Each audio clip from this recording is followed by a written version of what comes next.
ಕಾರಣನ ಇಟ್ಕೊಂಡು ನಾನು ಮೊದಲಿಗೆ ನನ್ನ ಪ್ರಬಂಧವನ್ನು ತಮ್ಮ ಮುಂದೆ ಪ್ರಸ್ತುತಪಡಿಸಲಿಕ್ಕೆ ಇಷ್ಟಪಡ್ತೇನೆ. ನನ್ನ ಪ್ರಬಂಧದ ಶೀರ್ಷಿಕೆ ವಿಷಯ ಹಿರೇಬೆಣಕಲ್ಲಿನ ಪ್ರಾಗಿತಿಹಾಸ ಕಾಲದ ಒಂದು ಅಪೂರ್ವ ಚಿತ್ರ.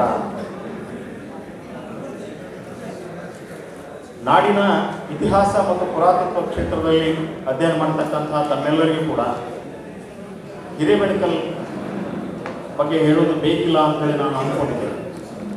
ಹಿರೇಬೆಣಕಲ್ ಕೊಪ್ಪಳ ಜಿಲ್ಲೆಯ ಗಂಗಾವತಿ ತಾಲೂಕಿನ ಒಂದು ಗ್ರಾಮ.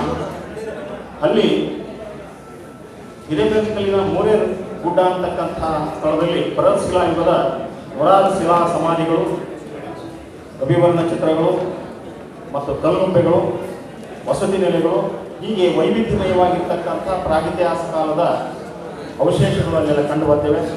ವಿಶೇಷವಾಗಿ ಬೃಹತ್ ಶಿಲಾಯುಗದ ಸಮಾಧಿ ನೆಲೆಯಿಂದಾಗಿ ಅದು ರಾಷ್ಟ್ರೀಯ ಮತ್ತು ಅಂತಾರಾಷ್ಟ್ರೀಯ ಮಹತ್ವವನ್ನು ಪಡೆದುಕೊಂಡಿರ್ತಕ್ಕಂಥ ಸ್ಥಳ.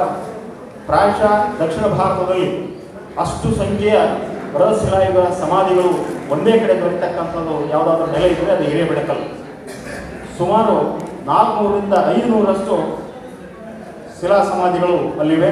ಅವುಗಳಲ್ಲಿ 8 ರೀತಿಯ ಸಮಾಧಿಗಳನ್ನು ಡಾಕ್ಟರ್ ಅಶೋಕ್ ಅವರು ಒಂದು ಗುರುತಿಸಿ ಅಧ್ಯಯನ ಮಾಡಿದ್ದಾರೆ. ಅದರ ಜೊತೆಗೆ ಅಲ್ಲಿ ಒಟ್ಟು 18 ನೆಲೆಗಳಲ್ಲಿ ಗವಿವರ್ಣ ಚಿತ್ರಗಳಿವೆ.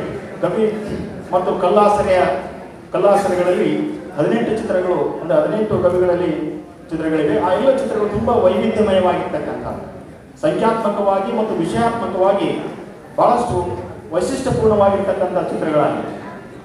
ಬೃಹತ್ ಶಿಲಾಯುಗ ಕಾಲದ ಒಟ್ಟಾರೆ ಶಿಲಾಯುಗ ಸಂಸ್ಕೃತಿಯ ಮನುಷ್ಯನ ಜೀವನವನ್ನು ಅರ್ಥ ಮಾಡಿಕೊಳ್ಳಲಿಕ್ಕೆ ನಮಗೆ ತುಂಬ ವಿರಳವಾಗಿರ್ತಕ್ಕಂಥ ಆಕರಗಳಿವೆ.